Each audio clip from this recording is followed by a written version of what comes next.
9:06 m Eastern Time. Inside the West Wing, a briefing document is placed on a polished wooden desk. 2 pages, classified summary. 1 line, highlighted in yellow. Iran enrichment remains above 60%. Estimated stockpile, 5,500 plus kilograms. Signal number 1, because that number is not static. It's moving. And every hour that passes without agreement increases the pressure. Here's what nobody is telling you. The ceasefire was never meant to last. It was a buffer, a pause, a temporary mechanism to buy time while indirect talks took place in Pakistan. And those talks are now hanging by a thread because they are not direct. The US delegation is in one location. The Iranian delegation is in another, approximately 11 kilometers away. No face-to-face meetings, no direct communication. Every message is carried physically by a third party, a courier. And that courier is about to become the most important figure in this entire process. But we'll come back to him, because at 9:18 a.m. the statement is made public. Donald J. Trump: I don't want to extend the ceasefire. Short, direct, unambiguous. And then the second line, more important than the first. Iran has no choice but to come to the table and accept a great deal. Signal number 2, because this is not standard diplomacy. This is pressure diplomacy, and pressure changes behavior. But here's the catch. Pressure does not always produce compliance. Sometimes it produces resistance. By 10:02 a.m., the reaction in Tehran begins to form. Not publicly, not immediately, but internally. Because statements like this are not evaluated in isolation. They are analyzed, interpreted, and most importantly, politicized. Inside Iran, hardliners are already framing this as coercion, not negotiation, and that framing matters because it limits flexibility. If a deal appears forced, it becomes harder to accept, regardless of its terms. Signal number 3, because now the negotiation is not just about numbers, it's about perception. And perception can block progress faster than policy. Out in the Persian Gulf, the situation reflects that shift immediately. The USS Dwight D. Eisenhower Carrier Strike Group maintains position. Air Wing alert cycle, 10 minutes. 2 destroyers, USS Gravely and USS Mason, are conducting overlapping patrols near the Strait of Hormuz. Systems active, surveillance continuous. Because when the ceasefire is no longer guaranteed, readiness increases, automatically.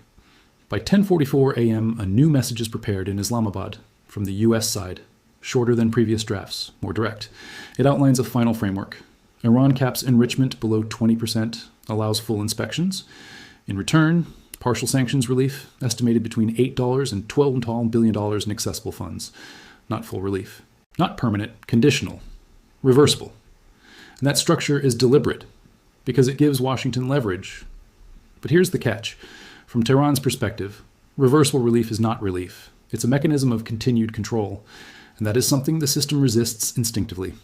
By 11:26 a.m., the courier begins his movement. Vehicle unmarked, route indirect, document sealed, because this is shuttle diplomacy in its purest form. No direct dialogue, only transmitted intent. And intent can be misinterpreted. That's the risk. Because when messages pass through intermediaries, they change. Not dramatically, subtly. A word softened, a tone adjusted, an emphasis shifted. And those small changes can produce very different outcomes. By 11:58 a.m., the Iranian side receives the proposal. Initial reaction, controlled. No immediate rejection, no acceptance, just analysis. But inside that analysis, divisions begin to appear. One faction sees opportunity, economic stabilization, time gained. Another faction sees risk, strategic limitation, loss of leverage, external pressure applied at the wrong moment. And when those two perspectives collide, decisions stall. But here's the catch. Stalling is not neutral. It has consequences. Because while diplomacy pauses, everything else continues. Enrichment programs advance. Naval forces stay deployed. Nothing stops. Everything just waits. And waiting increases tension. By 12:37 p.m., a leak appears online. Anonymous source. Unverified, but detailed.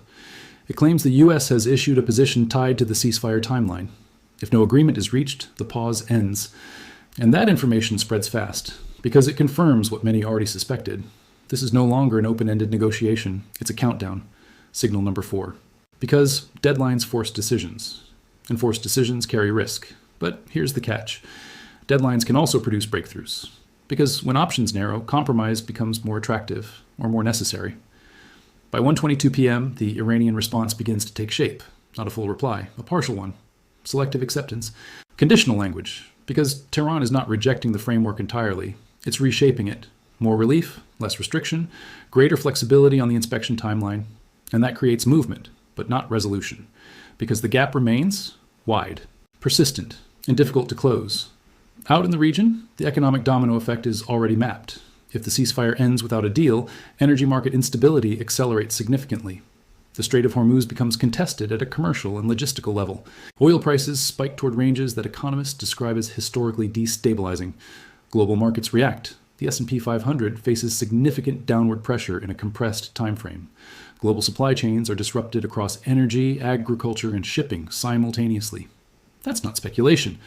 That's what analysts and officials are projecting privately based on current trajectory models. But here's the catch. None of that has happened yet, because the ceasefire still exists, for now. And that, for now, is everything, because it creates a narrow window, a final opportunity to stabilize, to extend, to prevent the next phase. By 2:18 p.m., the courier makes another trip. Documents thinner now, language sharper, positions clearer, because the negotiation has reached its final structural stage. Not in time, but in substance. Everything that can be said has been said. Everything that can be offered has been offered. Now it comes down to decision. And decisions at this level are binary, yes or no, deal or no deal. And as the afternoon moves forward, that decision approaches, quietly, inevitably. Because the clock is no longer hidden, it's visible, measured not in hours, but in consequences. And within the next 24 to 72 hours, one outcome will emerge. Either the talks produce an interim agreement, imperfect, temporary, but enough to extend stability, or they do not. And if they do not, the ceasefire window closes. And once it closes, the diplomatic environment becomes significantly more complex to rebuild. So the question is no longer whether a perfect deal can be reached. It can't. The question is whether an imperfect one is enough. Enough to delay, enough to stabilize, enough to hold the line between an uncertain present and a far more turbulent future. Because the alternative is already being modeled, already being prepared for, already waiting on both sides of the equation. And that alternative does not pause easily once set in motion. That's not speculation. That's what senior officials are saying in private briefings. So the system waits, not for another statement, not for another meeting, but for the decision. Because the decision will decide everything, deal or no deal, extension or expiration, stability or disruption. The clock is running, the courier is moving, and the window, right now, is still open. At 2:46 p.m. Eastern Time, inside a secure conference room, a digital projection flickers to life. Not maps, not speeches. Strategic assessments.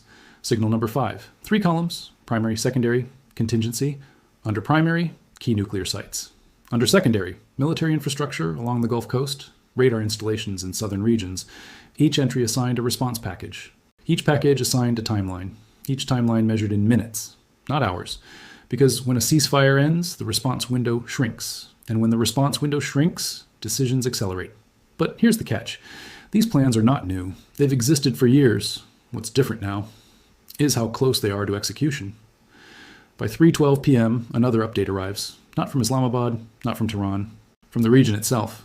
Satellite imagery shows increased activity near key facilities, transport vehicles, personnel movement, security perimeters tightening. Nothing overtly aggressive, but not routine either. And in intelligence terms, not routine is enough, because it suggests preparation. And preparation reduces warning time. By 3:28 p.m., analysts begin to update their projections. If enrichment continues at current rates, breakout capability could be achieved within weeks. Not months, weeks. Signal number 6, because that timeline compresses everything. Diplomacy, decision-making, strategic planning, all of it. And compressed timelines increase risk because they leave less room for correction. But here's the catch. Breakout capability is not the same as weaponization. And that distinction matters, because even at advanced enrichment levels, additional steps are required. Complex steps, detectable steps, but those steps can also be accelerated. And acceleration is what decision makers are trying to prevent. By 3:57 p.m. in Islamabad, the courier prepares for what may be his final delivery, no longer carrying proposals, no longer carrying revisions. Just one page, final language. Take it or leave it. Because the negotiation has reached its limit. Everything that could be adjusted has been adjusted. Everything that could be offered has been offered. Now it comes down to acceptance or rejection. And that's where the third person in the room becomes critical, because this final message will not just be delivered, it will be interpreted, framed, presented in a way that influences how it is received. And that influence can shift outcomes, not dramatically, but enough. Enough to move a decision, enough to delay a rejection, enough to create space. Signal number 7, Because in moments like this, space is everything. Space allows reconsideration, space allows adjustment, space allows time, and time is the most valuable commodity in this entire process. But here's the catch. Time is running out. By 4:22 p.m., the message arrives. The Iranian side reviews it. Silence. No immediate response. No visible reaction. Just pause. And that pause stretches. Minutes, then longer. Because inside that pause, the decision is being made. Not by one person, but by a system balancing pressure, risk, and consequence.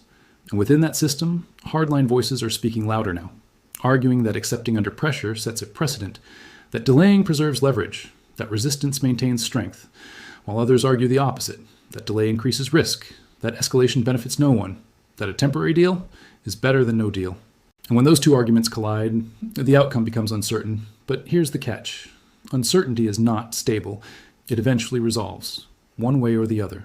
By 5:03 p.m., the first indication of that resolution appears, not in a statement, not in a document, but in behavior.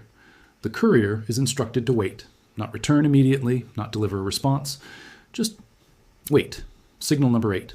Because waiting is a decision, it means the answer is not ready or not agreed upon, and that delay pushes the timeline closer to the edge.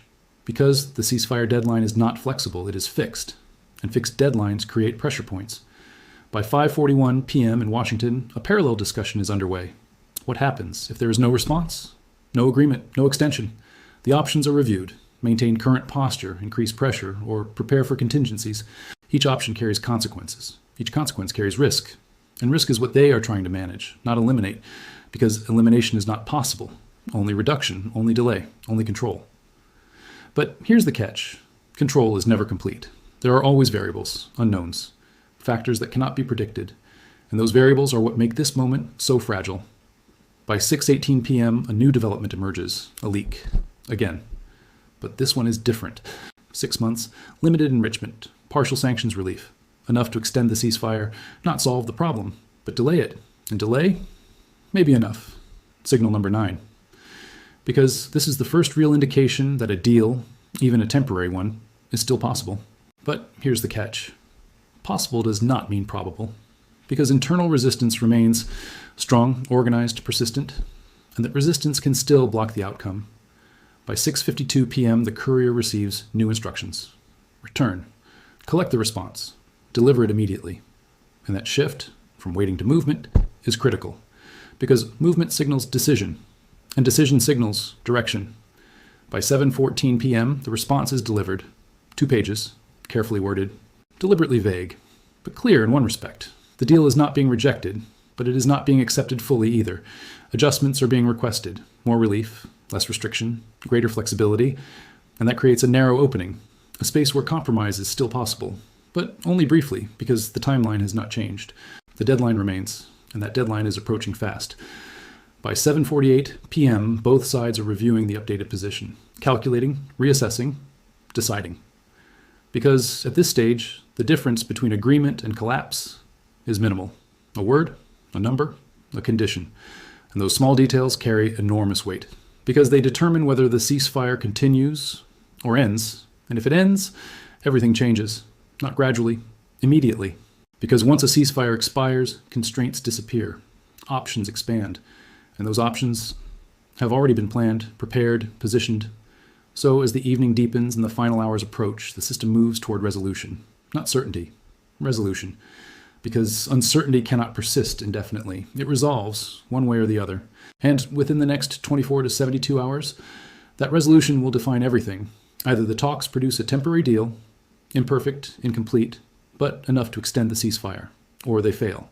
And if they fail, the ceasefire ends. And once it ends, the next phase begins. Not diplomacy, not negotiation, consequence. Response. And escalation, once it begins, does not stop easily.